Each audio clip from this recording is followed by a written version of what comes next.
What's good, Internet? My name is attackslug, and welcome back to my Let's Play of WWE 2K17, my career mode, inexplicably still fighting Finn Balor in the feud that's not really a feud, but it's still somehow a feud. I don't know. So let's get this match over with yet again, as we do have a takeover match today. And then, I guess, getting into another rivalry, because I'm tired of these damn matches that aren't actually getting me any rank, I guess. Anyhow, welcome to Sunday! It's Royal Rumble Sunday, when you guys are watching this. The pre-show is just starting, so maybe nobody is watching this, but hey, if the matches haven't started yet, perhaps you are. And boy, oh boy, are there things to discuss today. After NXT Takeover last night. And, obviously, I don't have a crystal ball, but after Neville and after Seth Rollins, I'm doing alright for myself here on this show, discussing wrestling booking ideas. And, if you don't know, if you haven't watched Takeover, Seth Rollins showed up on Takeover to call out Triple H, because that's the one place he knows that Triple H is going to be. Which I've been saying for a while now, since at least middle of December, if not earlier, that if this is the feud you're having for Mania, then that is the perfect way to kick off that feud into high gear. Now, unfortunately, as of right now, as I record this at about 10 in the morning, Rollins is not in the Rumble. Because my idea was, hey, have him at TakeOver, and then have Triple H run out during the Rumble, and throw him out, and, there you go, set up your further stuff for your Mania match. But as of right now, he's not in the Rumble. Now, that could change. He could steal someone's spot. Always possible.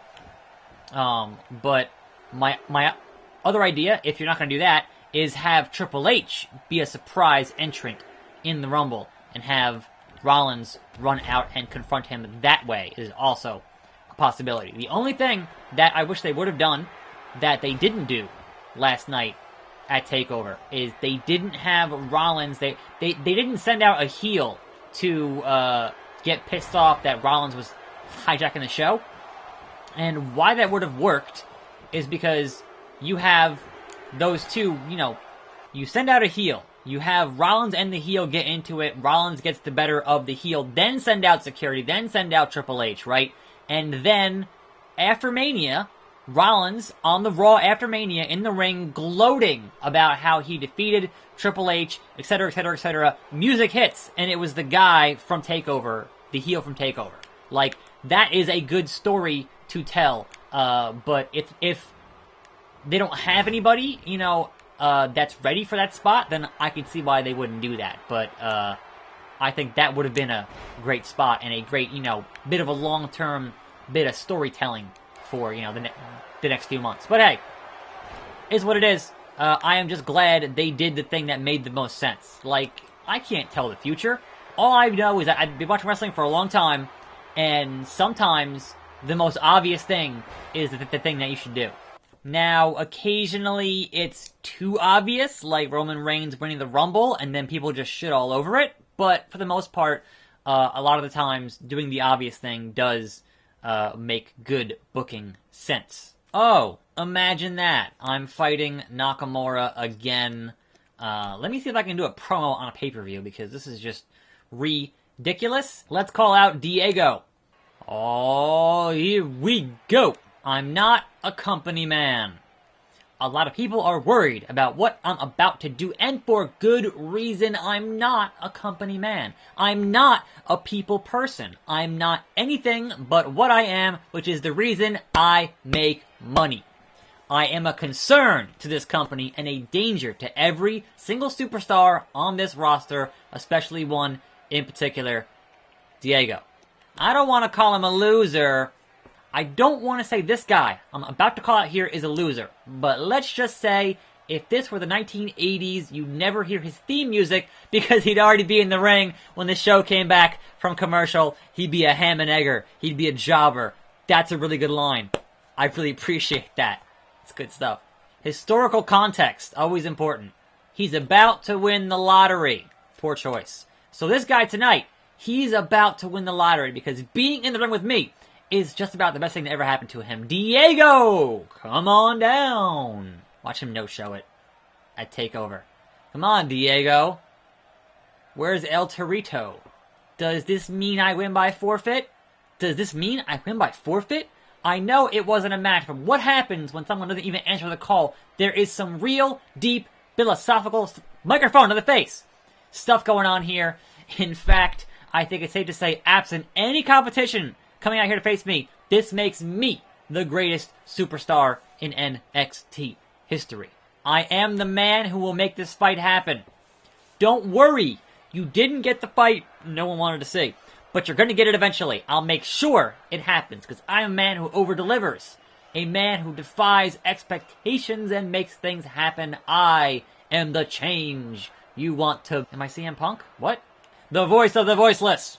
And so, speaking of Nakamura, we have a brand new NXT champion, Bobby Roode, and it is glorious. And they worked an injury angle with Nakamura in the match. So, a lot of folks are saying, hey, does this mean main roster call-up for Nakamura?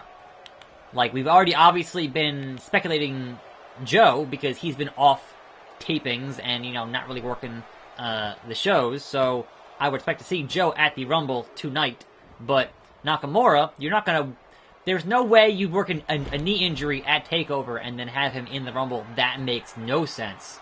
I think it makes more sense if you're looking at your surprise debuts for the night after Mania. But hey, they don't really have, like, a top face spot right now if he leaves. So that's kind of, you know, would be unusual to have him leave and then kind of not have someone to help sell house shows and tickets and whatnot. So, I don't know.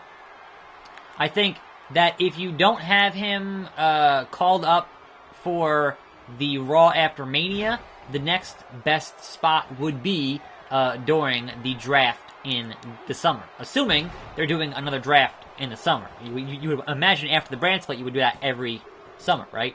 To kind of shake things up a bit, you know, and have guys switch shows, keep things fresh, etc., etc. So, I think those are your two best bets.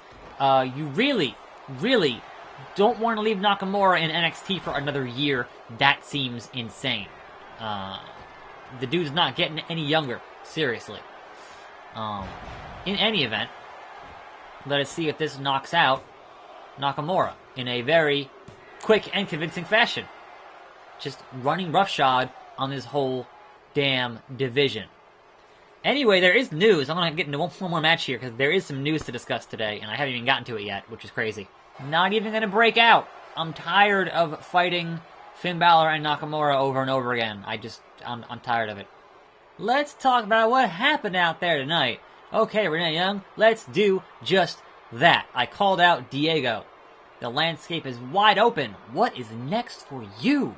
I got my eye on the prize. A WWE NXT Tag Team Championship. Those guys at the top, better watch out, because I'm gunning for them. I'm getting better and better each day, each match. I'm rated 98 right now. I have not even reached my peak, and that's a scary thought. I'm not sure how that's respectful, but whatever. There you have it, back to you, Cole. Now then, am I locked in this Diego feud, or what? Is that happening? Yes. I am now locked in a rivalry with Diego. Awesome. And here we go, our first tag team match. Playa, let us see how it plays out. Playa. Alright, shining stars. Let us get this shit done. Anyway, news. I know it's been a little bit here, but news, for those of you still tuned in. We have a new announcer on NXT because Corey Graves is leaving because Corey Graves is leaving that position. We have Nigel McGuinness as your, I guess, main play-by-play guy? Or no, he's doing color? It's Nigel, and it's Tom Phillips, and it's Showtime Percy Watson as your three-man booth in NXT. And Corey Graves, you know, doing all his main roster announcing and whatever else. So there is that. So I guess good for him. because certainly he is one of the best at what he does right now in terms of heel announcing. Certainly way more palatable than fucking JBL. Even though, I will say, with Morrow, he's gotten a lot better than he was with Cole, but, you know, it's, I don't know. In any event, what else? Whoa! Picked up the Hurricanrana and powerbombed it. Jesus. That was insane. A bunch of social media accounts for WWE have been getting hacked for some reason, and that's been weird, but, you know, just, I guess, watch out for any weird tweets today, just in case that someone does something weird. Don't necessarily believe official accounts today if they've been, you know, getting hacked for no freaking reason. So that's, you know, is what it is. And then, what else we got here?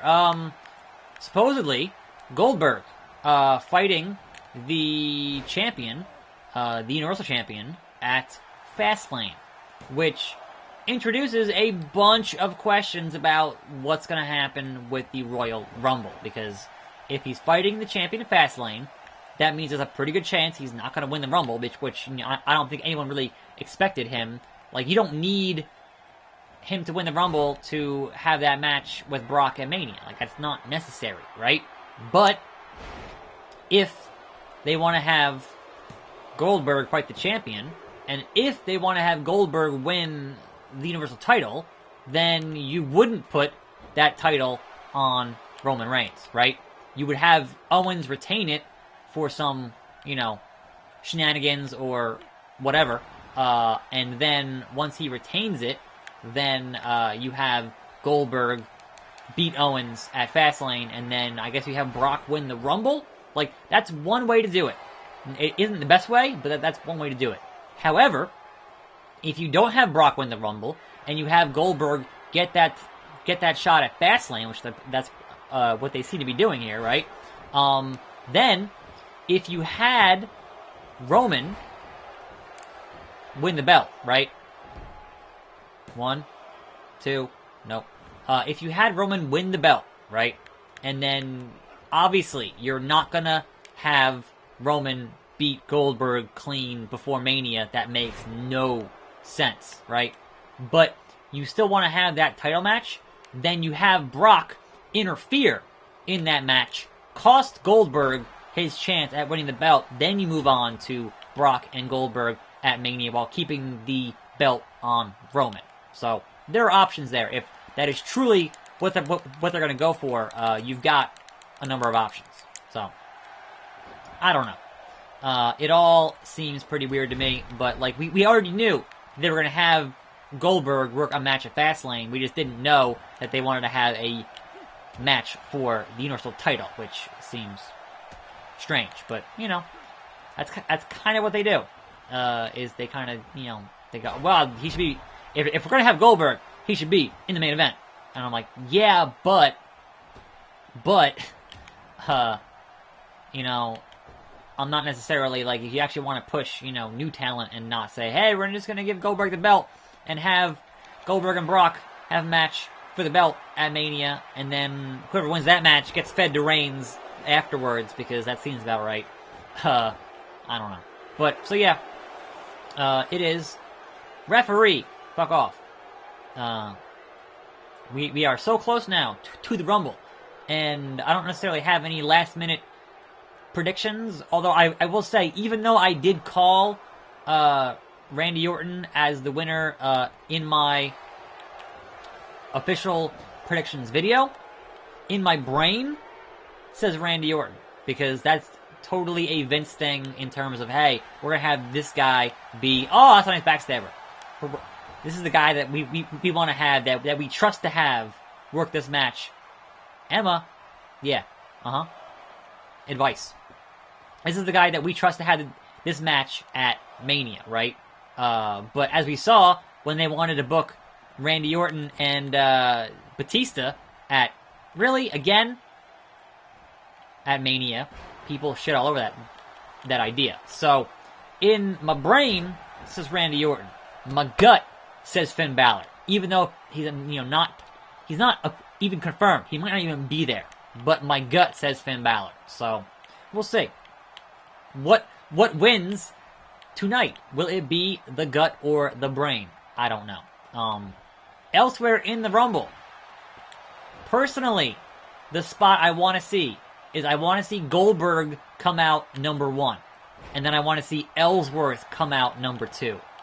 Just the imagery of that is so awesome and would be so hilarious that, what are you doing? That they need, that you know, it needs to happen. Now, I can't get up. The big question, the biggest question, is will Ty Dillinger, the Perfect 10, be number 10 in the Rumble? Because if not, what are you doing? Now, I've heard that they don't want to encourage that because they don't want that chant to become as obnoxious as the what chants and the yes chants. But here's the thing. Whoa! Leave Emma alone, Fernando and or Diego. Here is the thing with that. Tag finisher. Tag finisher. No disrespect to Ty Dillinger, but he's not Stone Cold and he's not Daniel Bryan. So, I don't have, you know, that's not going to happen. Really? That was dumb. The tag finisher never works. It never works. But I'll let Joe do some work here. Oh, boy. He tapped out. Go, Joe, go. Awesome. The Samoan submission machine doing the damn thing. Thumbs up. Thanks, Joe. There we go. Continuing on our way to tag team dominance here in this division on NXT. And a whopping 6 points for this rivalry. Attention! Your rank increased. We are now rank 4. So fingers crossed by the end of this feud with the Matadores, I'll be rank 3 and then can finally challenge the NXT Tag Team Champions. So tomorrow, Moveset Monday against whoever the hell that is. Someone's creative wrestler I'm fighting tomorrow on Moveset Monday. Last second predictions for the Rumble. I say if, and I don't think they will, but if they put in Kurt Angle, the perfect spot would be after Rusev clears the ring and then his music hits would be just phenomenal. So there you go. I'm attackslug. Thanks for watching. Enjoy the Rumble, and I will certainly have a bunch to discuss tomorrow right here on this channel. And I'm out.